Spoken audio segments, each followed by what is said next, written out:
Gaza, combat intense autour des hôpitaux en grande difficulté. Les combats intenses entre Israël et le Hamas dans le nord de la bande de Gaza rendent la situation de plus en plus critique dans les hôpitaux palestiniens en manque de carburant, selon leur directeur, et où des civils se réfugient pour fuir les bombardements incessants. Au 36e jour de ce conflit déclenché par une attaque sans précédent du mouvement islamiste palestinien Hamas sur le sol israélien, 20 des 36 hôpitaux de la bande de Gaza sont hors service selon le Bureau des affaires humanitaires de l'ONU, OCHA. À l'international, les appels à Israël pour protéger les civils se multiplient. Samedi, des explosions et des échanges de tirs nourris à Gazaville, dans le nord de ce petit territoire palestinien contrôlé par le Hamas depuis 2007, sont visibles sur des images de l'AFP.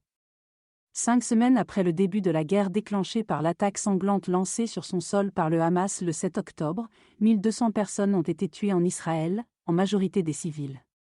En représailles, Israël a déclenché une guerre pour éradiquer le Hamas et pilonne sans relâche le territoire palestinien assiégé, plongé dans une situation humanitaire catastrophique.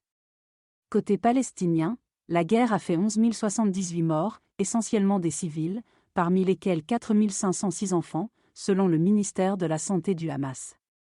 La bande de Gaza est soumise depuis le 9 octobre à un siège total et Israël ne laisse pas entrer de carburant. À l'hôpital Al-Shifa, à Gazaville, 39 bébés prématurés risquent de mourir à chaque instant, a prévenu samedi le ministère de la Santé du Hamas.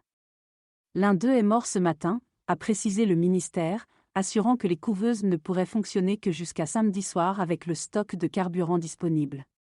J'ai très soif. À l'hôpital indonésien à Beth Laya, dans le nord de la bande de Gaza, le patient Youssef Al-Najjar, allongé sur un lit, raconte attendre une opération chirurgicale, les machines sont éteintes, comme vous le voyez, et il n'y a pas d'électricité. J'ai très soif, mais je n'ai pas le droit de boire ni de manger tant que l'opération n'est pas terminée, dit ce jeune garçon. Selon son directeur, Mohamed Abou Salmiya, l'hôpital Al-Shifa a été visé toute la nuit par d'intenses tirs d'artillerie, comme d'autres hôpitaux de la ville de Gaza. Le Hamas affirme qu'une personne a été tuée et de nombreuses autres ont été blessées dans des frappes sur le bâtiment des soins intensifs de l'hôpital Al-Shifa samedi matin. L'armée israélienne n'a pas commenté ces affirmations. Vendredi, elle avait affirmé qu'elle tuerait les combattants du Hamas qui tirent à partir des hôpitaux à Gaza et indiqué dans la soirée avoir éliminé environ 150 terroristes.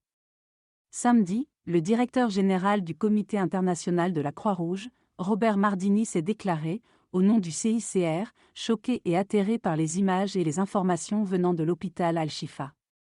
De son côté, le directeur de l'hôpital Al-Shifa, Mohamed Abou Salmiya, a demandé à la communauté internationale de faire pression sur le gouvernement israélien pour qu'il cesse de viser des hôpitaux et des ambulances. Bouclier humain. Le Premier ministre israélien, Benjamin Netanyahou, a affirmé que la responsabilité de tout tort fait aux civils incombe au Hamas, qui selon lui les utilise comme bouclier humain. Les autorités israéliennes répètent régulièrement que le Hamas, organisation terroriste pour Israël, l'Union européenne et les États-Unis, utilisent les hôpitaux pour mener des attaques ou cacher des tunnels, ce que dément le mouvement. Il faut se souvenir qu'Israël est entré dans cette guerre à cause des meurtres sauvages de centaines d'Israéliens par cette organisation terroriste qui détient plus de 200 Israéliens en otage, a précisé M. Netanyahou, la pire attaque dans l'histoire du pays créée en 1948. Sur le front diplomatique, le président iranien, Ebrahim Raïssi, a demandé aux pays musulmans de qualifier l'armée israélienne d'organisation terroriste lors d'un sommet des dirigeants arabes et musulmans en Arabie saoudite, consacré à Gaza. Israël et son principal allié, les États-Unis, ont jusqu'à présent rejeté les demandes de cessez-le-feu. Dans un entretien à la BBC, le président français, Emmanuel Macron, a exhorté Israël à cesser les bombardements tuant des civils. Ces bébés, ces femmes, ces personnes âgées sont bombardées et tuées. Il n'y a aucune justification et aucune légitimité à cela, a estimé le président français. Déplacement massif de population. L'armée israélienne mène des combats acharnés contre le Hamas au cœur de la ville de Gaza, où se trouve selon elle le centre de l'infrastructure du mouvement, retranché dans un réseau de tunnels. Sur des images non datées qu'elle a diffusées, des soldats marchent sur du sable, armes à la main, dans un paysage de désolation.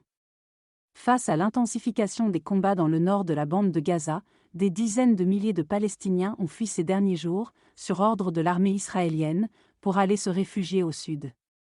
Israël a accepté de faire des pauses humanitaires quotidiennes pour permettre aux civils de fuir vers le sud du territoire via un corridor, une pause qui devait se répéter ce samedi, selon l'armée.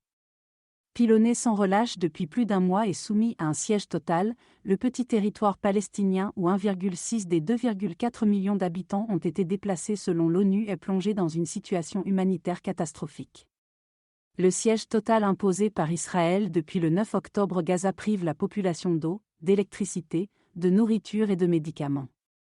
La communauté internationale craint une extension du conflit au niveau régional. Depuis le 7 octobre, les échanges de tirs sont quotidiens entre Israël et le mouvement islamiste libanais Hezbollah à la frontière.